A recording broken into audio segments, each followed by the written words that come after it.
Hi folks, I'm Andrew and welcome back to my channel. Have you ever heard this expression? You can't do the same thing over and over and expect different results. Why? Because it's called insanity. Yet as human beings we tend to do some things over and over and we expect things to be different. We expect different results. But you see, you can't have different results or expect things to change if you keep doing the same thing over and over, particularly if you find out what you've been doing isn't working. Take, for instance, this whole issue of fatherlessness in our society. We've seen and we've proven that it has a negative effect on our homes, our communities, and our nation. It's destroying us. But yet, we do things that perpetuate this whole cycle of fatherlessness on a daily basis. In fact, the issue of fatherlessness is on the rise. It's becoming worse. But yet we're expecting our homes, we're expecting our nation to be different. We expect things to be different, or we're expecting things to improve. But it won't be because we keep doing the same thing over and over. So when you start talking about this issue of fatherlessness and you try to dissect or try to decide how we got here and what to do about it, people start pointing fingers. They say, oh, well, it's his fault or it's her fault, it's their fault. But the truth is, when it comes to this issue of fatherlessness that's destroying us, there's a whole lot of blame to go around. It's not just one person's fault or one group of people's fault. It's a whole lot of people who are players in this game. And we keep spinning this vicious cycle of fatherlessness by the things that we do. But where do we start if we want to address this issue head on and put an end to it? Where do we start? Well, like everyone else, I'm going to point fingers. Only this time it won't be pointing fingers at one particular person or one particular group of people. I want to look at all of the players in this game that's perpetuating this whole issue of fatherlessness. So let's do this. Let's start with men.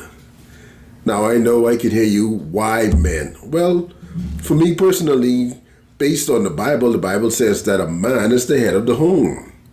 And so I want to start there. And besides, we all know that men have been the biggest offenders when it came to this whole issue of fatherlessness.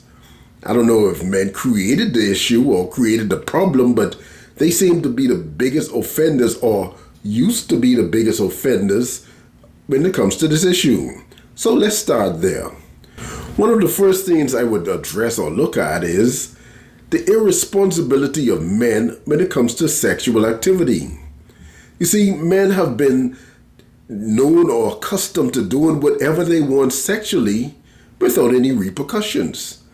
In fact, society has kind of nudged them on or expected from men, and men expect it from themselves, so they are irresponsible when it comes to being sexually active.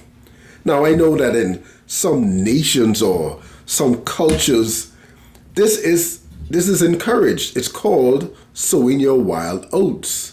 Now, maybe for those nations or those cultures, it works, I don't know. But in our society, in our culture, that mindset is destroying us. It's killing us. It's destroying our homes. We've seen it. It's killing our communities and bringing down our nation. Yet we keep doing the same things over and over, and men continue to be sexually irresponsible. Now, if you as a man, you don't want kids. Now, you say to yourself, or you say to people, I don't want any kids. Okay, but yet you want to be sexually active. So here are your two choices. If you don't want kids, either you stop being sexually promiscuous, or you do what needs to be done to prevent yourself from getting a woman pregnant. Those are your only two options. You see, man, you can't be sexually irresponsible and think that it's okay. It's not. It's perpetuating this whole cycle of fatherlessness. Because what happens is a lot of men get women pregnant and they just walk away. They turn their backs and never look back. Now, who's going to raise this offspring? Who's going to raise these kids? If you decide, well, I told them I didn't want any kids. Have you all seen that video that went viral a few months ago about this guy who spoke about having 7 different babies for 7 different baby mamas? I mean, the guy just went on and talked about how he told these girls he didn't want to have any kids. He told them he didn't want them to get pregnant, but yet they got pregnant anyway. And he was laying all of the blame, or most of the blame, on these women. Well, I heard what he had to say, but he bears some responsibility in that matter as well. You know you don't want any kids, but yet you want to sleep with this one and that one, not protect yourself, and then when they get pregnant, you're upset. Well, maybe this guy needed a crash course or a re-crash course in the whole issue of the birds and the bees, because I don't think he understands how it works. Anyway, men, that's the attitude you need to take. You see, we want to stop this cycle. We want to stop having our kids grow up without fathers. And so it starts with us as men, because you make the decision whether or not a woman gets pregnant. I know you think it's the other way around, but truly it's you who make that decision. You see, a woman cannot get pregnant without a sperm. Now, if you've given her your sperm, what do you think is going to happen? So we need to become more responsible sexually. You see, the problem is that a lot of men think that, okay, this is expected of me. And then they use the excuse that, well, the woman doesn't want me around anyway. She doesn't want me in the child's life anyway, so I'm not pushing the issue. What's the big deal? You may be right in that, but you still have some responsibility to bear. You got to realize that someone has to raise those children. If it's not you, then it has to be the baby's mama, the family member, or society. Someone has to raise that offspring. That child cannot raise itself. Someone has to be responsible for clothing, feeding, educating, training, and even loving that child. Someone has to be responsible for that. And then when you walk away, you're taking away from that child a part of an experience that they need to have. Let's ask this question. Man, if you walk away or you refuse to be in your little girl's life, who's going to teach her what to look for in a man? They say a girl's first love is her father. But if he's not around, she's going to have this deep-seated void inside of her father's love. And so what she's going to do, she's going to grow up and she's going to be looking for love in all the wrong places. And truth be told, truth be told, she's going to end up dating or running into guys just like you. Guys who's going to use her and have sex with her and walk away. Is that what you want for your little princess? Think about that for a minute. Is that what you want for your little girl? Man, if you're not around, who's going to teach your little boy how to become a man? His mother? Well, some mothers have done a great job in raising their kids. Some mothers, not all of them. Some mothers have done a human's job. They've been super moms. But a woman can't teach a boy how to become a man. I don't care how much of a super mom she is. I don't care if she raises a boy to grow up to become a great businessman, to become rich, to become a statesman, or to become somebody who is well-liked or well-esteemed in society. She still cannot teach him how to become a man. You see, we used to think that manhood was automatic, but it's not. Manhood is something that has to be taught, and it has to be taught by a man. So that's why men need to be around. Now, I'm not naive to believe that every relationship works out. There are situations where relationships just don't work out. Something happens, or there's misunderstanding, there's anger, feud, fight, divorce, whatever. And the relationship just doesn't work out. And so people decide to go their separate ways. That's just the way it is. That's life. But that still does not negate a man or father from being involved in his child's life. Yes, and I know there are some women who outright refuse to have their child involved or have their man involved in their child's life. In some situations, it may be because the man might be abusive. I understand that. That's a situation. Maybe a situation where there's a court order because of violence or some other kind of abuse. I understand that. But I'm not. There are also men who want to be involved in their child's life, but the woman refuses to let the man be involved. But what I'm talking about here in terms of causing this continual problem of fatherlessness are men who choose not. They tell you, I'm not going to be involved in that child's life. And they walk away. So, if you walk away, who's going to give that child a man's perspective on life? Consider this for a moment. A child born in a fatherless home may never ever experience male authority for the first 10 to 14 years of his life. Think about that.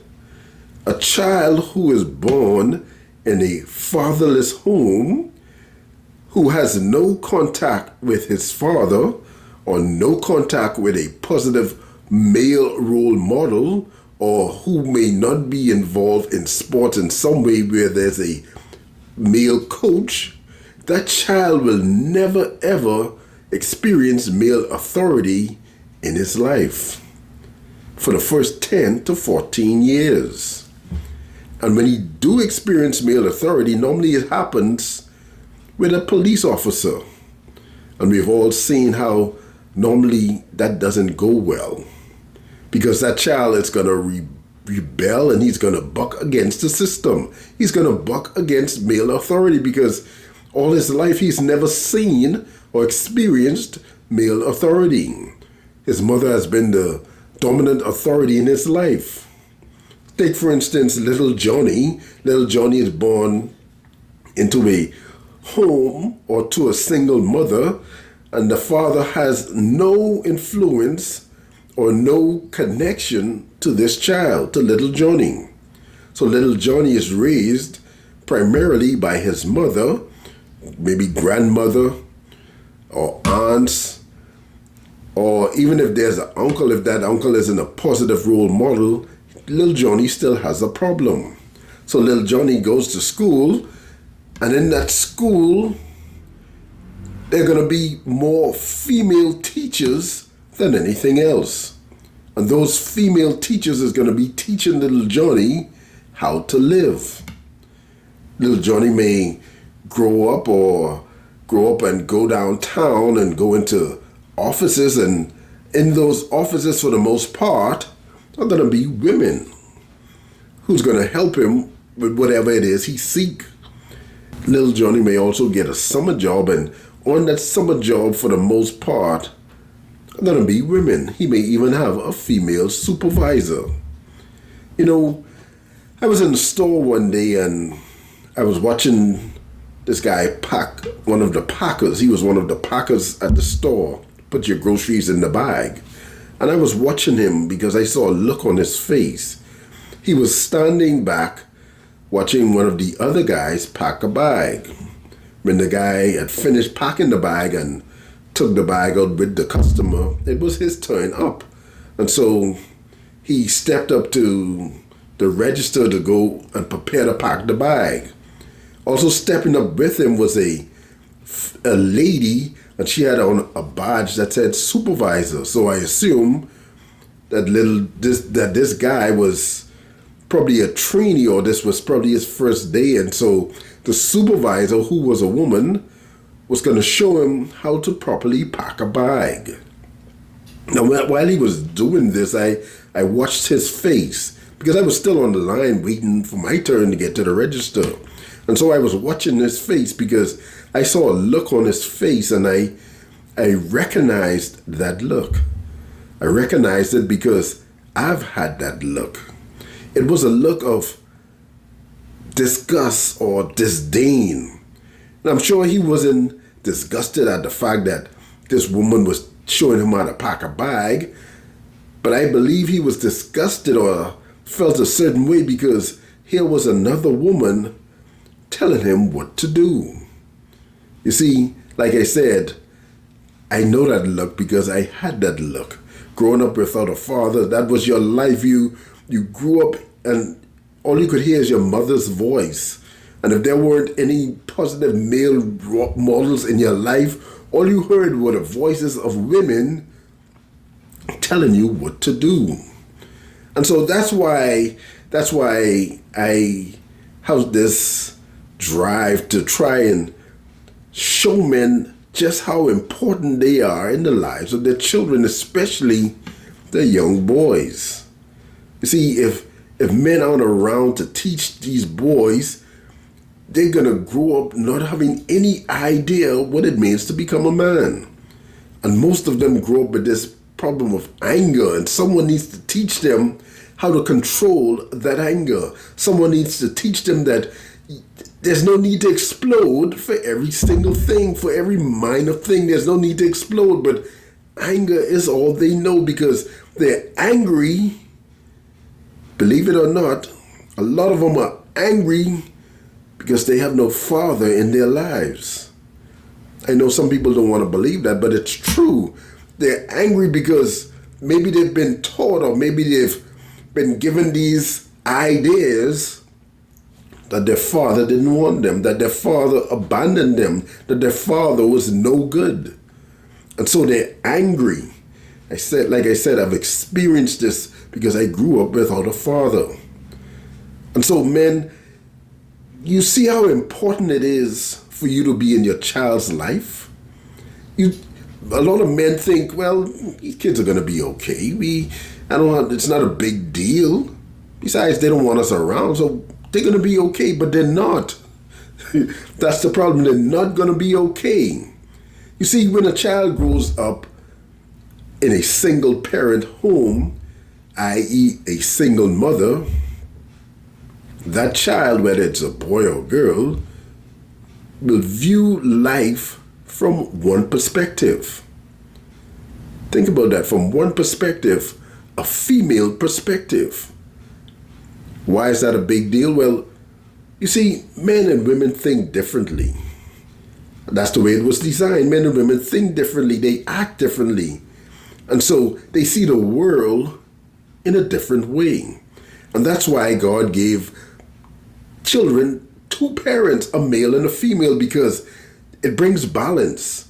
You see, when a child has a situation or a problem, a child growing up in a two-parent home where a father is involved in the family or involved in that child's life, that child can get a perspective not just from his mother, but from his father as well. And in some cases, a father may have the answer towards nagging that child, especially if it's a boy, whereas the mother may not even understand what is he talking about. She may try to understand, but because men and women think differently, she has no clue what her child is saying. She has no clue what her son is saying because she cannot think like a man. She sees things differently. And that's why I say men need to be involved in their child's life, whether they're in the home or outside of the home. You have to be involved in your child's life because it brings balance. It brings a male perspective as well as a female perspective on life, on certain issues. You know, Dr. Tony Evans, he called it the issue of the missing man. In Genesis, God, after Adam sinned, God said, Adam, where are you? Now, it wasn't a question that God needed to be answered. He didn't ask that question for Adam to say, well, I'm over here. God is omniscient. He's omnipotent. He knows all things. He knew where Adam was. But the question was to get Adam to identify the fact that he was out of place. And so the question still remains today, Adam or man, men, where are you? Are you missing? You're missing from the home? You're missing from your child's life? Your kids aren't going to be okay with you missing. Your child needs you. Your child needs your perspective. Your child needs your worldview as a male. And so let's start there. Let's start with men coming to the knowledge or recognizing their importance in their child's life or in their children's lives. I know society or the social media has been telling us that men are necessary, that we can live without them, we can do things without them, we can run societies without them. And some women have taken on the whole issue or the whole idea of raising children by themselves deliberately. Why? Because they feel we don't need any men. And so a lot of men are holding on to this view or are being timid by the fact that they don't need us. But the truth is, your children need you. I don't care what society is telling you. I don't care what social media is telling you. Your children need you. They need your perspective. They don't just need your finances. They don't just need your money, although that's important. But they need your perspective. They need your wisdom. They need your experience as a man, because they're going into a world. Your little girl needs your experience when she goes out into that world and deal with men. Your son needs your experience to help him become a man. And so, men, we have to start with us to stop this whole vicious cycle of fatherlessness. Like I said, it's getting worse, but we have to stop it. But you have to first realize you're important. You're important to your child. You're important in your child's life. And that's where we start. I know there are women who don't want men involved in their child's lives or in their children's lives. And that is another problem.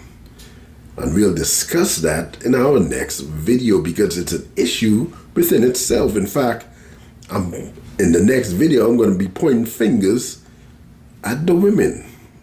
I've already pointed fingers at you men or us men. Now it's time to point fingers in another direction because, like I said, when it comes to this whole issue of fatherlessness, there's a whole lot of blame to go around. So, like this video, share this video. If you like this content, if this content means anything to you, if it helps you, why not share it with someone else? And subscribe to the channel. And so I'll see you next time when we continue to tackle this whole issue of fatherlessness and hopefully bring some kind of resolve into getting our families, our communities, and our nation back on track. See you next time.